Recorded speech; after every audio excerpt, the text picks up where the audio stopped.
Seja muito bem-vindo à Comissão Executiva. O crédito mal parado entre os clientes particulares da banca bateu máximos históricos em 2011. Só no ano passado, perto de 35 mil famílias portuguesas deixaram de conseguir pagar os créditos à banca.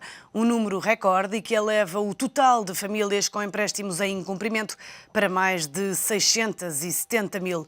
Números considerados assustadores pela nova mediadora do crédito. Em declarações ao Económico, Maria Clara Machado afirma que nunca viu números tão negros sobre a incapacidade das famílias em cumprirem as suas obrigações para com a banca. A tendência é de agravamento da situação e, por isso mesmo, o Banco de Portugal está a definir medidas que permitam aos bancos detectar precocemente o incumprimento das famílias. É o tema na agenda da Comissão Executiva de hoje, dia em que contamos com a análise de José Magalhães, professor do IESG.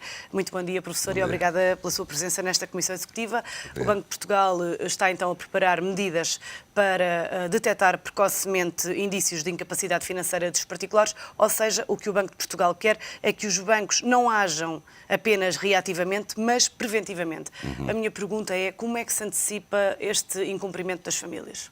Ou como é que se pode antecipar? Aquilo que neste momento se prepara para fazer em termos de a nível do Banco de Portugal, acho que já devia ter sido iniciado. E isto porque já vamos com praticamente 4 anos de crise, e os sintomas de incumprimento já se vêm sentindo há alguns tempos, há alguns anos, que já se vêm sentindo alguns sintomas a nível de famílias. É uma medida que, na sua opinião, peca por tardia. Já peca por tardia porque já temos sintomas no mercado em que há famílias que já não vêm vindo a cumprir os seus cumprimentos, as suas obrigações com a banca há alguns anos. Por isso, Porquê é que, na sua opinião, o Banco de Portugal não agiu mais cedo? Está agora a reagir? Está a reagir porque acho que, na minha perspectiva, a questão é que está agora, isto é uma bola. Isto, quer dizer, isto vai aumentando.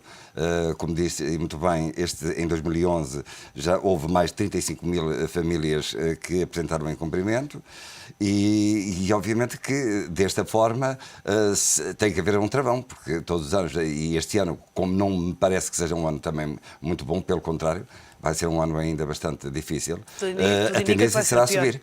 Exatamente, a tendência será a subir. E neste momento é que eu acho que o banco acordou, neste momento, porque está a ver que, de facto, a bola está-se a tornar demasiadamente grande e, se calhar, talvez, depois difícil de a controlar e de controlar o problema.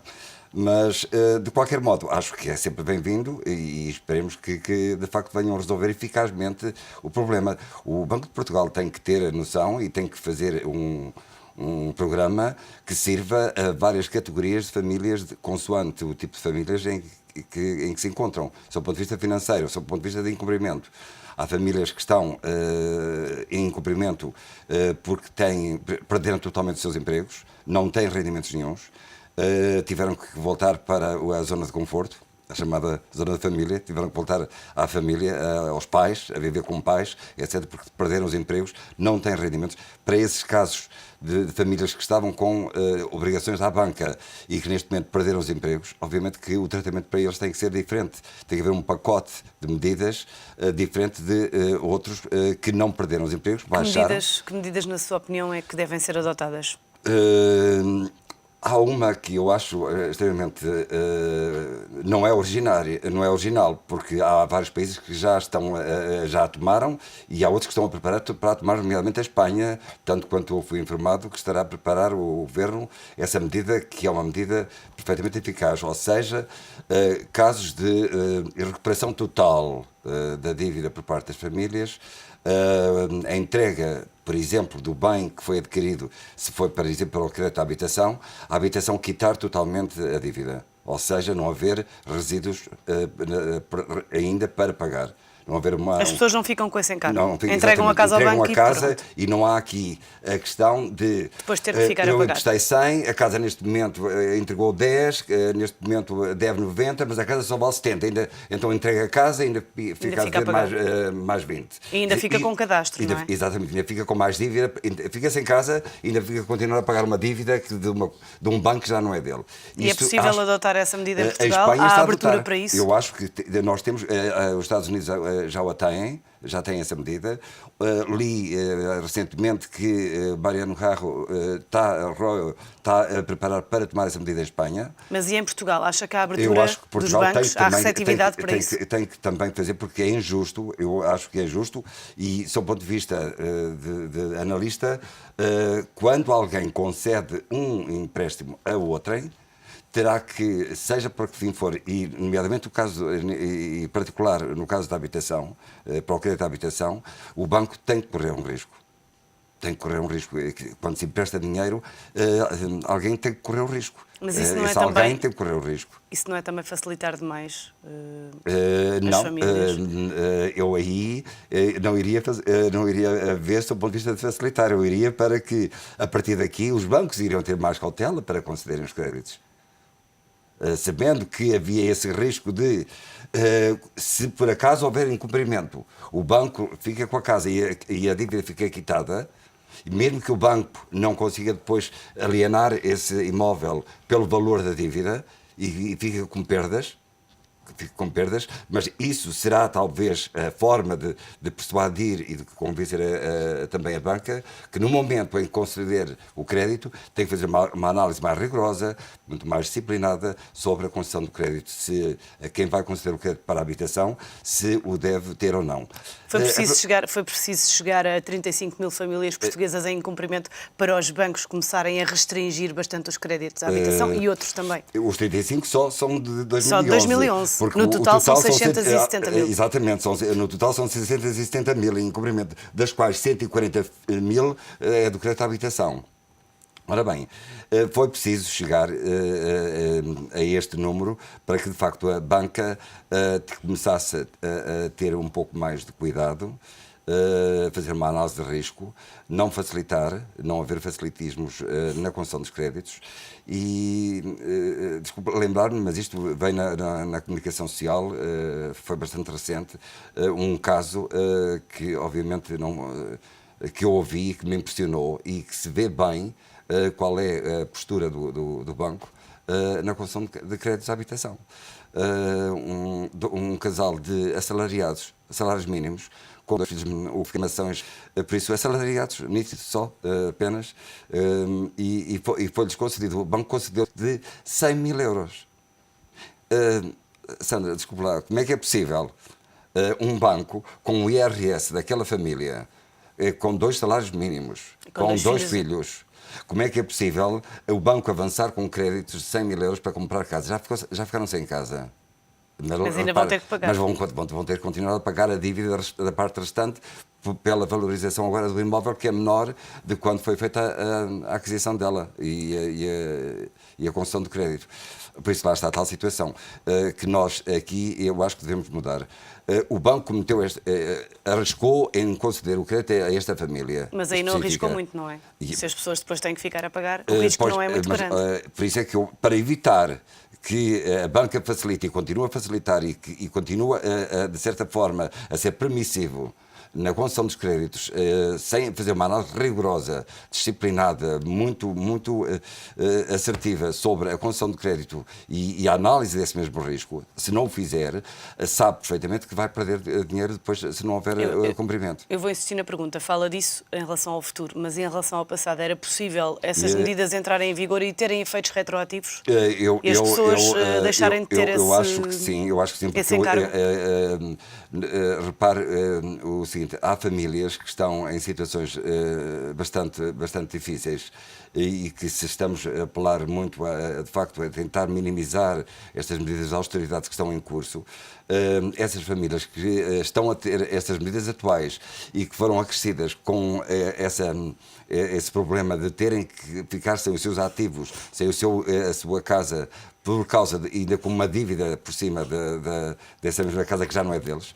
Acho que, para bem de uma paz social e de uma justiça social, acho que devia ter efeitos retroativos e fazermos essa situação. Repare que na Irlanda não existe esta prerrogativa, ou seja, na Irlanda está como nós.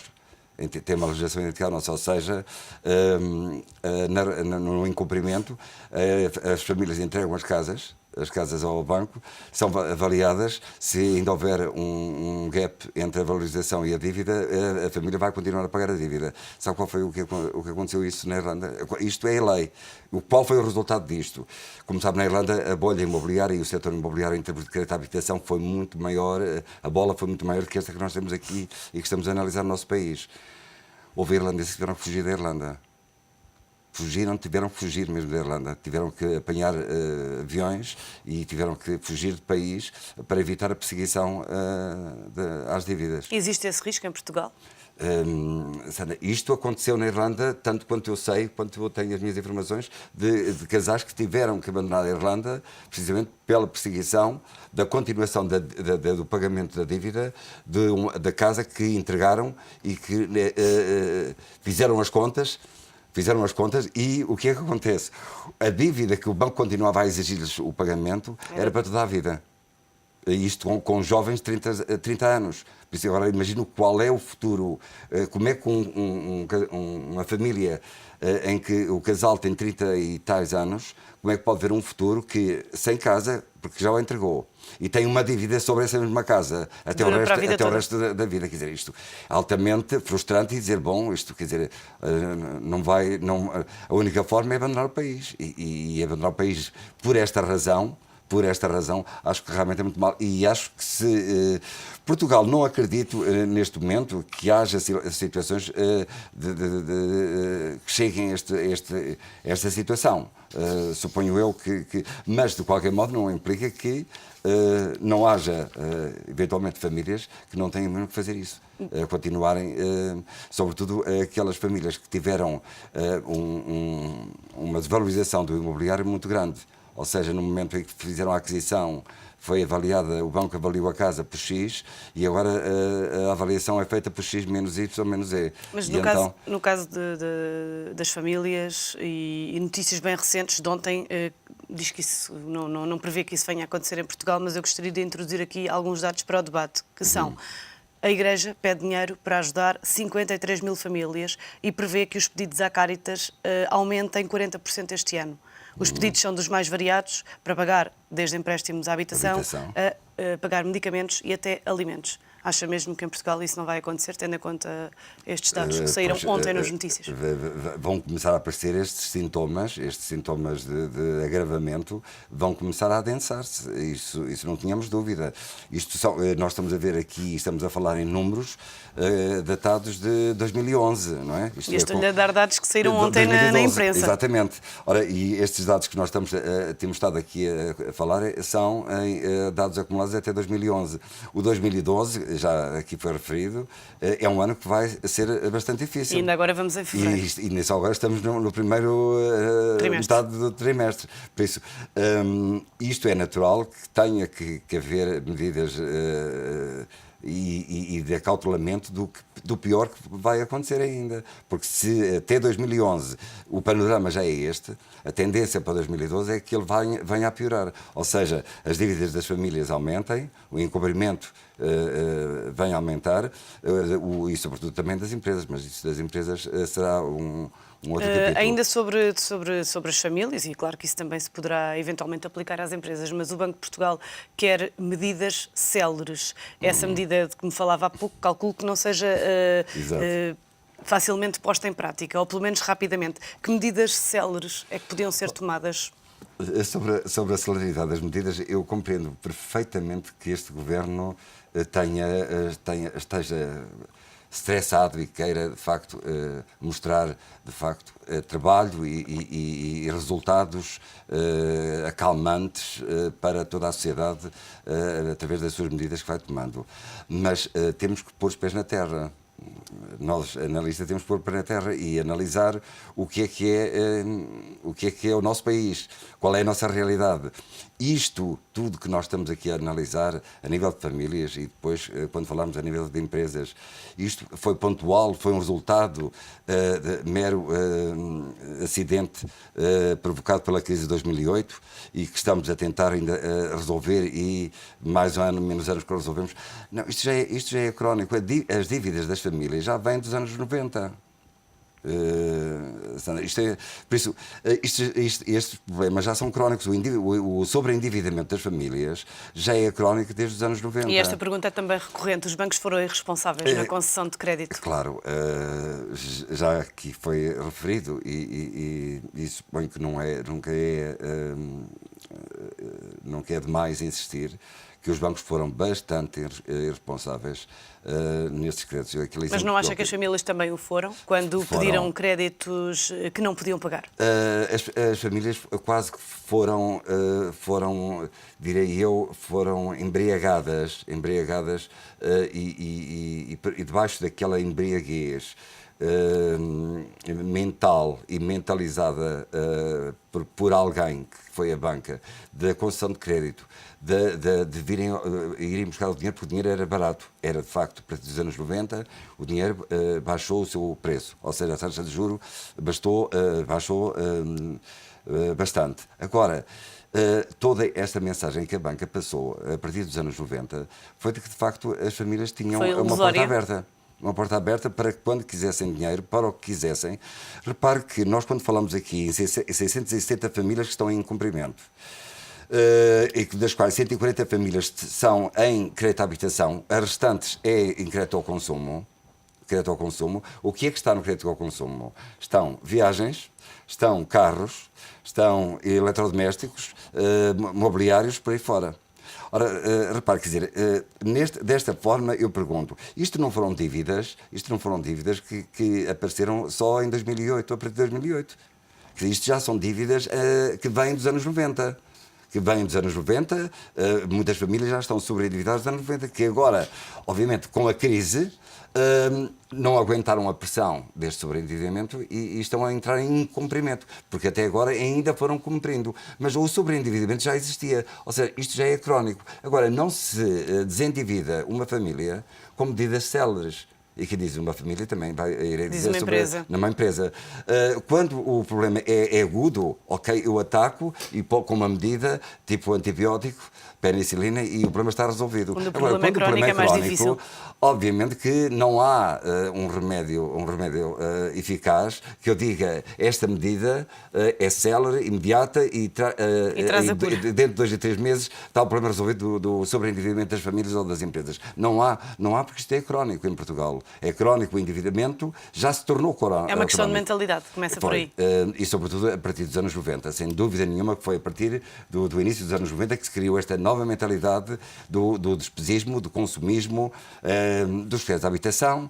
Aliás, nós já aqui referimos exatamente esbanjou-se muito em Portugal. Esbanjou, sobretudo no consumo. Porque, repare, o crédito à habitação, de certa forma, e as famílias que foram contempladas com os créditos à habitação e que estão agora, no fundo, é a aquisição de um determinado bem. Embora, como sabe, Portugal é o país da União Europeia que mais habitação própria tem per capita. Isto quer dizer que o mercado de arrendamento não funcionou, mas isso tem ligações ao 25 de Abril, porque antes do 25 de Abril era normalíssimo as pessoas fazerem arrendamentos. Era uma prática comum. Mas não será porque os preços também estão ela por ela, entre pagar uma casa ao banco ou arrendá-la? O problema, em termos de breve história, muito rápida sobre o... Propunha então que deixasse essa história para depois do intervalo. Pronto, está bem. Fica então combinado. Tá bem, Fazemos agora uma curta pausa na Comissão Executiva. Voltamos já de seguida. Até já. Volte connosco.